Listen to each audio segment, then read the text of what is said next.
One small portion of land with two distinct histories. One was never recorded, and this is the story that we will share with you today.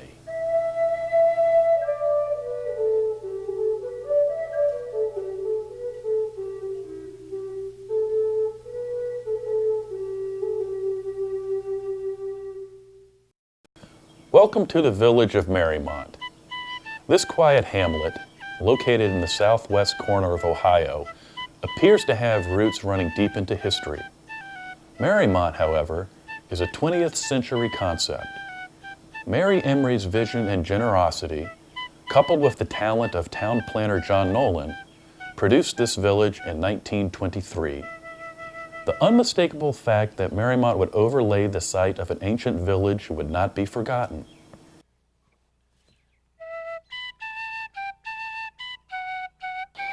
Street names would serve as silent reminders of a primitive culture.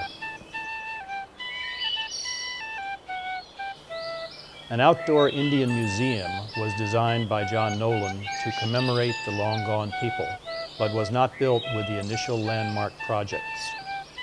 The designated location was identified as the Madisonville site. In 1879, Dr. Metz, an avocational archaeologist, formed the Literary and Scientific Society of Madisonville. They met regularly, and often in his home, sharing information regarding exploration of area mounds and earthworks. Local newspapers followed the developments and published their findings. Dr. Metz realized that progress would soon erase much of the evidence of earlier cultures. He began to record the numerous man-made earth forms in the Little Miami Valley. On the Charles Stites farm, which would eventually become Mariemont, he noted two large circular earthworks with additional small mounds. His documentation was published, attracting national attention to the prehistoric monuments of the Little Miami Valley. Adjacent to the Stites property was the sizable estate of Joseph Ferris. Elderly Phoebe Ferris was the remaining child, living a reclusive life in the stately home overlooking the river valley. Included in the expansive property was a portion of land referred to as the pottery field. The longtime personal physician for the ailing Miss Ferris was Dr. Metz. They shared an interest in archaeology, and Miss Ferris became an honorary member of the Literary and Scientific Society and permitted exploration of the mysterious site.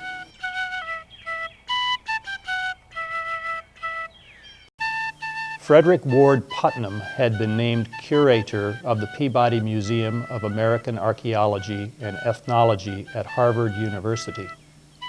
An article regarding Dr. Metz's exploration of Fort Ancient sites was forwarded to him. Thus began a lifetime of collaboration and friendship between Dr. Putnam of Boston and Dr. Metz of Madisonville. Together they studied the prehistoric culture of the Little Miami Valley.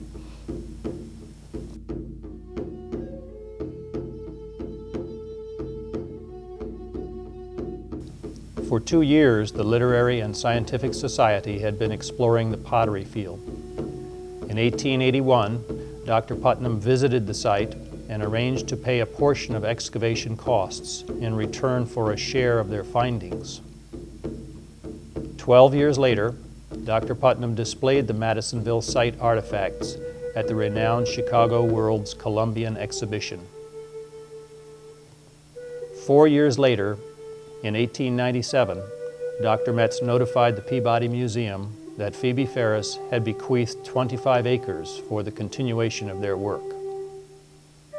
Work continued until 1911, and the results were published in 1920 by Ernest Houghton and Charles Willoughby of Harvard.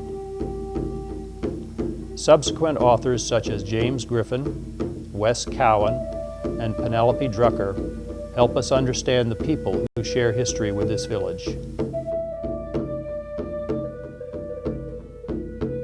Currently, village gatherings seem strangely reminiscent of perhaps similar events held long ago.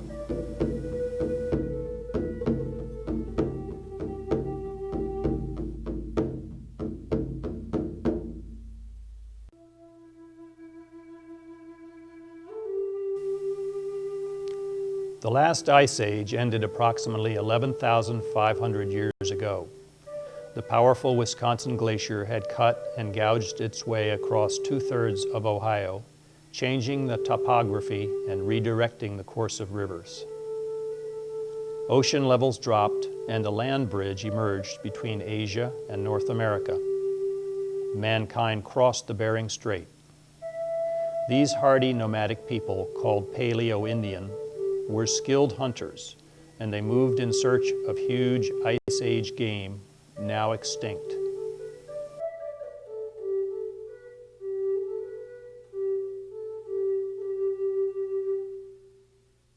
Bison eventually became the hunters' primary target. They left behind only the remains of campsites, ashes, flint chips, and carefully fashioned hunting tools. There were no fruit or nut-bearing trees in the Ohio River Valley due to the hostile environment. As the glacier began to retreat, the river valley tributaries, such as the Little Miami River, were formed.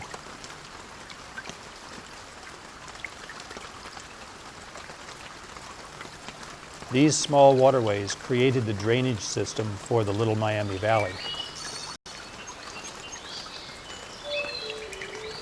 Peoples camped for hundreds of years along their banks and survived by hunting and foraging for plant foods. A fresh water source and fertile riverbeds provided a location where life could flourish.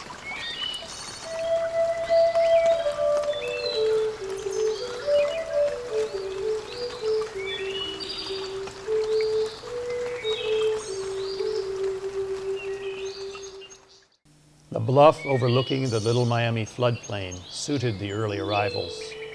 It was a significant place between sky and water.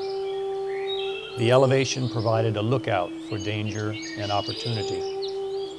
Its inhabitants include Adena, Hopewell, and Fort Ancient people. They found clay suitable for ceramics and necessary drainage for food storage. The fertile, tillable soil of the floodplain was ideal for crop cultivation. The nearby water source yielded plentiful fish and shellfish and attracted waterfowl, turtles, and game. In the 15th century, before Christopher Columbus had set sail, the last of the western Fort Ancient tribes settled on the southwestern bluff of present-day Mariemont, Ohio. For over 100 years, the Madisonville site has been examined. Early archaeologists collected and studied artifacts. The site was complex because more than one cultural group had occupied it. Artifacts found at the site tell the story of an industrious people. Their implements, tools, and weapons depict a life of skill and craft.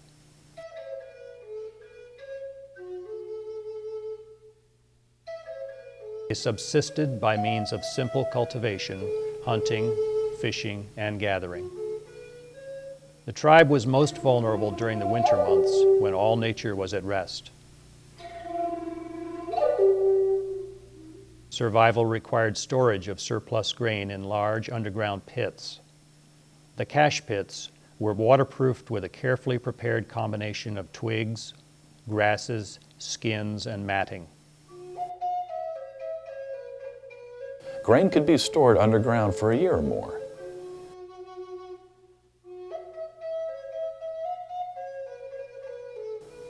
Corn was a staple in their diet. The hammerstone would coarsely crush kernels, and the mortar and pestle would finally grind the substance. When the grain pit was emptied, it was refilled with the refuse of the home site. These refuse pits were time capsules for archaeologists. They contained the ashes, broken pottery, shell and flint, stone tools, and food remains of that particular time period.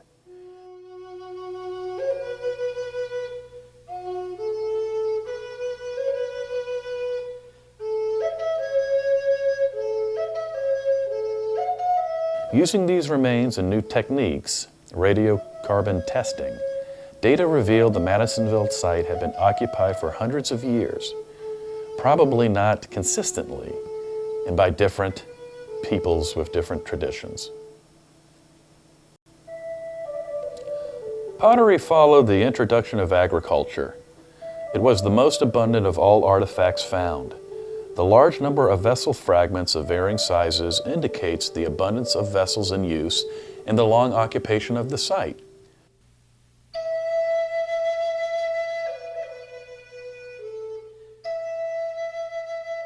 The ubiquitous pottery pieces were sorted and grouped in order to determine time horizons.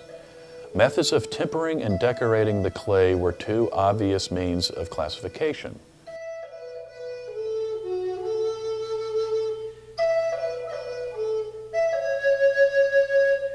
Four Madisonville pottery types emerged: smooth, cord-marked, grooved paddle-marked, and net or textile impressed. Classic Madisonville pots had four tapered strap handles molded to the rim. Finely ground shell was blended into the clay, making the vessel more durable.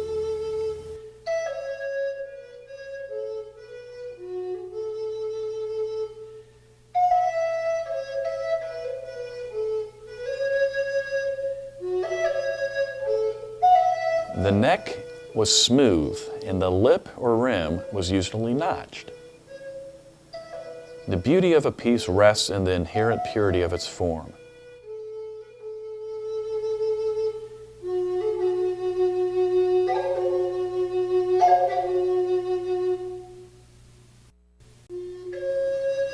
Variations were found because of the prolonged use of the site.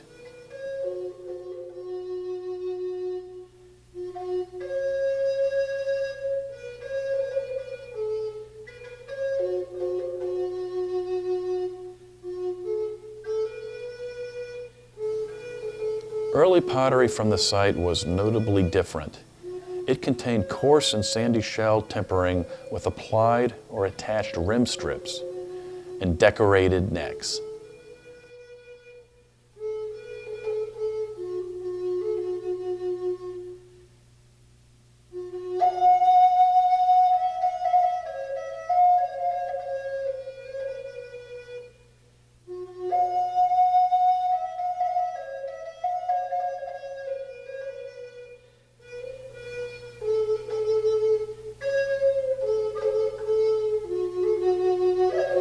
A few bowls were found in addition to the various cooking pots.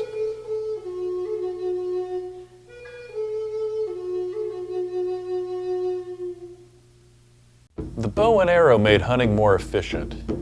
The prize of the hunt would appear to be deer. In addition to nourishment, it yielded skins, leather and sinews, bone for needles, pins, balls, pressure flakers for working flint, beamers for scraping the flesh from hides, antler tips for arrows, tinklers, fish hooks, harpoons, and ornamentation. The tip of a deer antler applied to a shaft proved to be efficient for hunting. Rare antler wrenches were found at the site that had been used to straighten arrow shafts.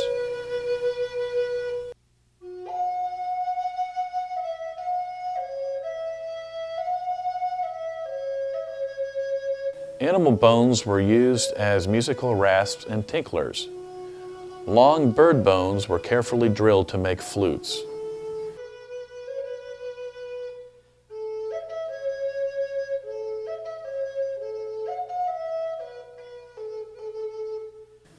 Madisonville typically did not decorate animal teeth or bones.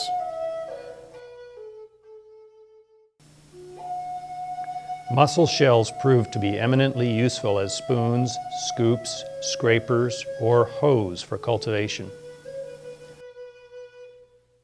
Stone objects were used as everyday tools of the village, such as hammerstones, or abrading stones for polishing rocks and sharpening tools.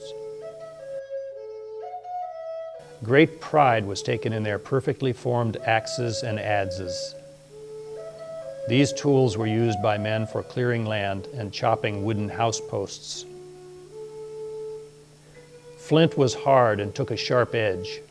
It could be fashioned into durable tools, arrow points, knives, spear points, perforators, drills, blades, and scrapers for processing skins.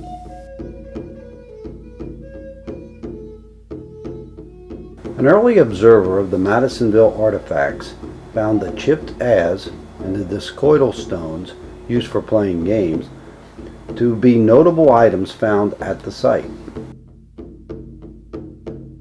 The pre-contact Indians fashioned grooved axes for tools. The Madisonville tribe used a smaller grooved club as a tool or weapon.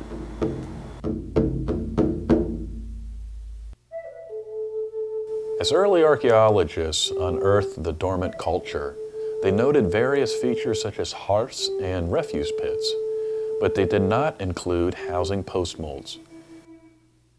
Given scant information, it now appears that over the prolonged use of the site, the style of dwellings changed in size and shape. Tools, now silent, sparse post molds, and a few charred remains hint as to their construction for shelter. The unstructured village appears to have maintained a central plaza. A large post mold was observed in the center of the plaza.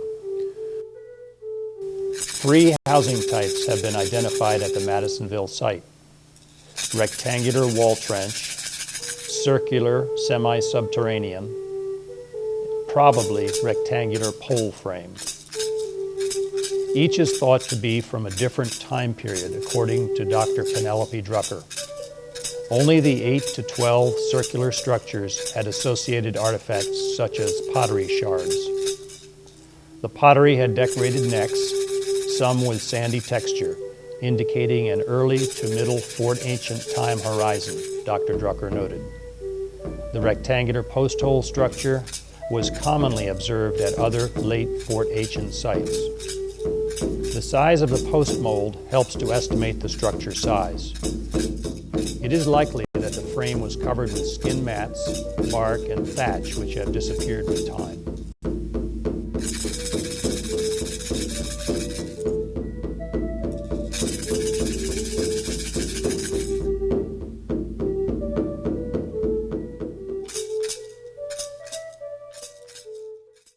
It is evident from the artifacts that the Madisonville tribe had a broad range of trade.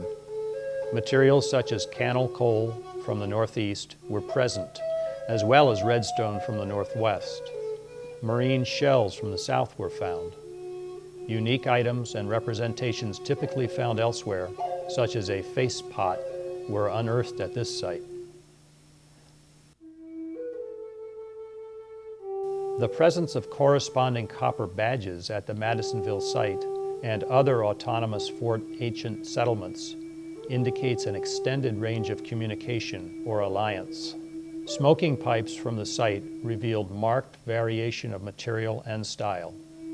This suggests that men journeyed great distances and exchanged pipes during their travels.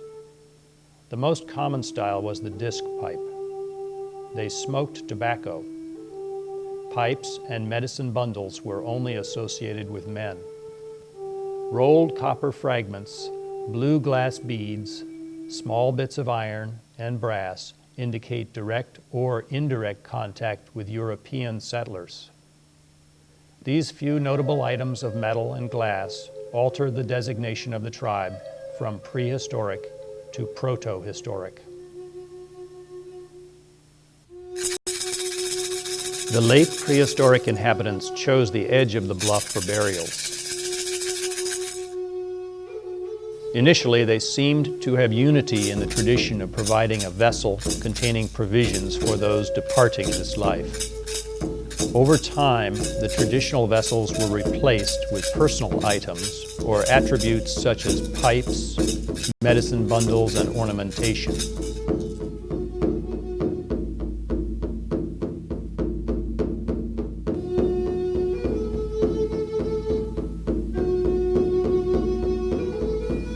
Burials reveal that the largest occupation of the site occurred toward the end of its use. Let us visit the home of Paul Fritsch, where we will learn more about the Madisonville tribe.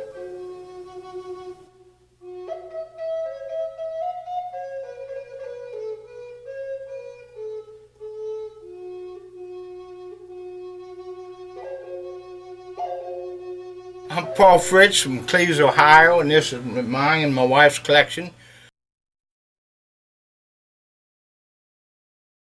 Antler wrenches, where they would take their shaft of their arrow and then heat the shaft and take it and work it to get the bend out of it, to get it as true as they could get it. These is two that has been broken. You can see where they started to drill these further antler wrenches, and these is the end result of the antler wrenches. And Madisonville is the only site that I know of around here that you could find them.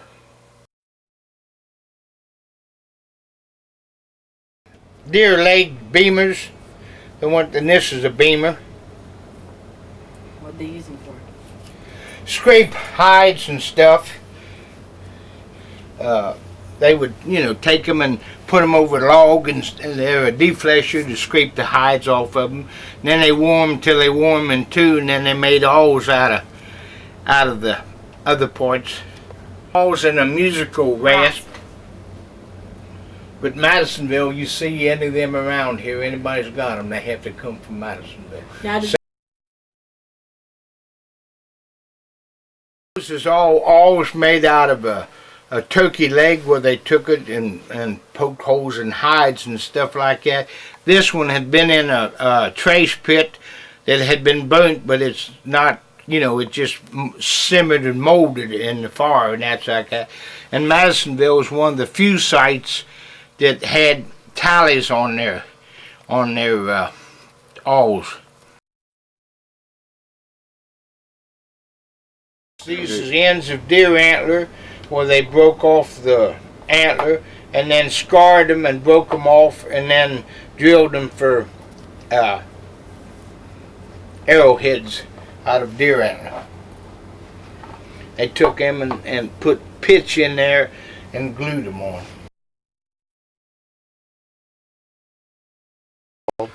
These are just blanks, starting of blanks for the fish hook.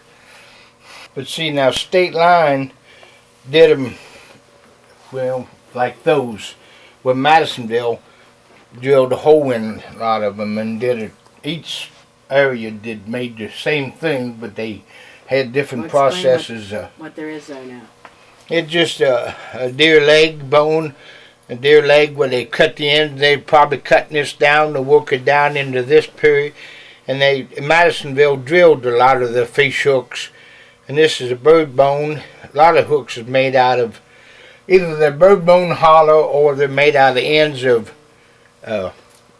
deer legs. Elk antler celts that they used, where they took the elk antler they killed and then took them and then worked them down into fleshing tools. That's the inside of it.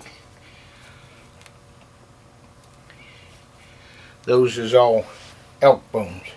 Those is all flakers that came out of the trash pits and that. And then this is just a big, I don't know if it's a handle or it's a deer leg that's been worked off. I don't know. Now these was hair, what they wore in the hair. Madisonville was known for wearing that, in their hair and stuff like that. That's hematite. That's what they used for paint pigments.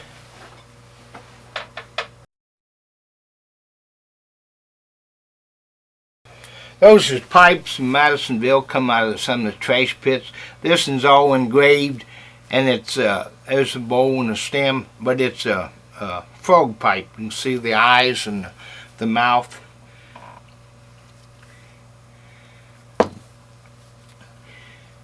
It's got an X. They was great for putting X's on thing. See, it like smoked it like that, and it was looking away from you.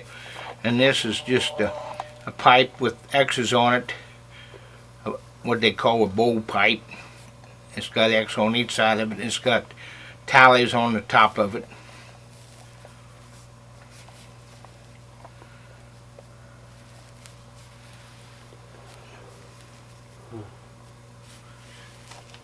And it has a rattle. I don't know if it come up close that you could hear it. Oh, I can hear it.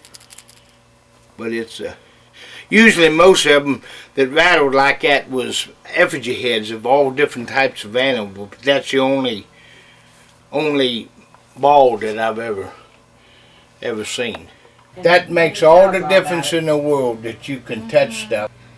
But I found an arrowhead and some coins when I was in high school in a box. It was Dad's, and this is what come out of one arrowhead and coins.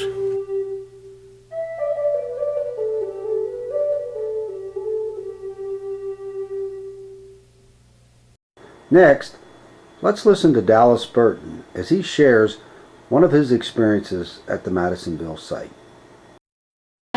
Go ahead and tell us about the bear head. Okay, it was found in Mariemont, and now I suppose the little trench that came down out of the parking lot by the swimming pool, this is 30 years ago, 35 years ago,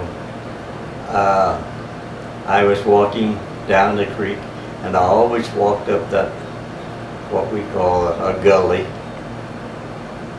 And I always had good intentions of hoping to find something. And this thing, about this much of it was sticking out. And I saw this tooth. And I didn't see the rest of the skull. So I said, well, I'm not, if there's that much of this tooth still there, I'm going to take, I didn't have anything to dig with, I never carried anything to dig with. I had a knife, I scraped back, and I didn't have a decent thing to put it in. I took my jacket off, wrapped it up, brought it home, left all the material inside. Inside, this was just completely filled with decayed matter and dirt and that. And I brought it home, and Doris said, where in the world did you, she knew I was at Mariemont, where in the world did you find it? And I said, in the ditch going down from on top, up on top, and the ditch is still there. And did that go down to Whiskey Run, or? Goes right into Whiskey Run. Uh-huh. In 2001, the dream of Phoebe Ferris and John Nolan was finally realized. The park-like setting with the pavilion overlooking the river valley expanse serves to remind us of the resourceful people that lived here less than 350 years ago. Archaeologists are still trying to answer the questions that linger. Former Secretary of the Interior Bruce Babbitt made his challenging statement. We should strive to provide all Americans the opportunity to appreciate past craftsmanship, understand past ways of life, and better comprehend people's adaptations to changing natural, physical, and social environments during prehistoric and historic times.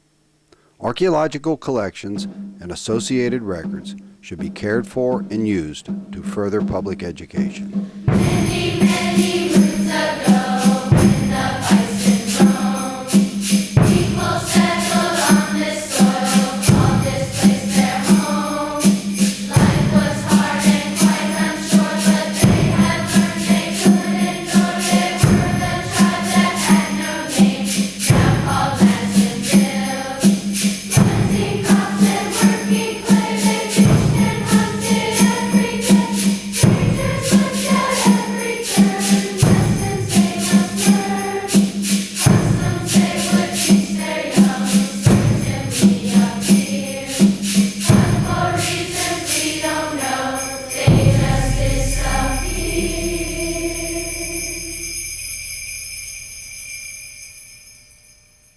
Hi, I'm Wes Cowan. I'm standing on what is now known as the Madisonville site, which is curiously in the village of Mariemont.